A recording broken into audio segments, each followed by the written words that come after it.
One of the people that we met is a doctor from Kenya named Kibet.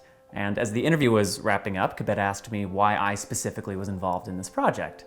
And I explained, well, I have hemophilia, and I lost a brother to hemophilia, and that got me interested in advocacy. And Kibet stopped and clarified, you have hemophilia? I said, yeah, severe hemophilia A. And he said, but you look good, you look healthy, you move well. And I said, well, thank you, I am. I had an inhibitor for many years, but I overcame that, and generally speaking, I'm doing really well. And then he asked if he could take a picture of me.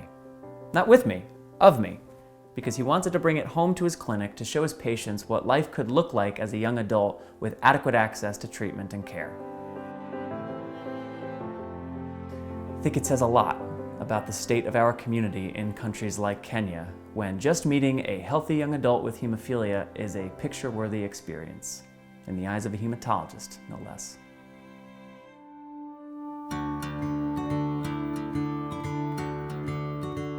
I wanted to be a priest, and the reason why I wanted to be a priest was because I wanted to give back to society.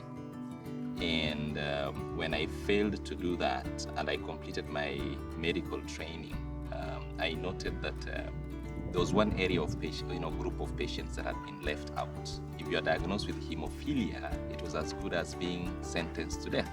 The problem actually was not the disease, right. It was more of management and availability of resources.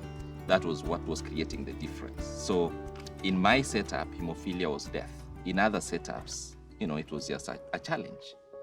Treatment for hemophilia, for example, is very expensive. In my setup, for you to get medication for 3 days, you would sell land, So I don't know for how many pieces of land you would have to sell to treat yourself. It's almost impossible. It's as good as being told, sorry, we don't need you. The society possibly doesn't really require you. From a resource angle, it's almost impossible. Whatever we were getting actually was amounting to a 0.006 units per capita. Now that simply means it was so little. Insufficient. But as little as it was still able to sustain lives. When I came back after my training, one of the first people I met was Dr. Assad. He was able to guide me on the things that he felt we needed to do. And frankly speaking, we've had a lot of achievements. One as a country, and possibly secondly also, our relationship with WFH. Because initially, I'll tell you that drugs were coming in so erratically. There was nothing that was predictable. You had clinicians coming for training, but then after the training, people are just left hopeless. You don't know what to do with a patient.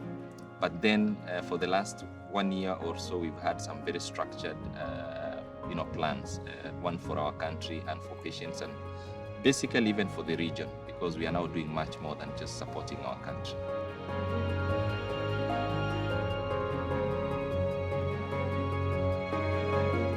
Hey, thanks so much for watching this video from the WFH Humanitarian Aid Program series. If you'd like to watch more videos from the series, you can click here, or you can click here.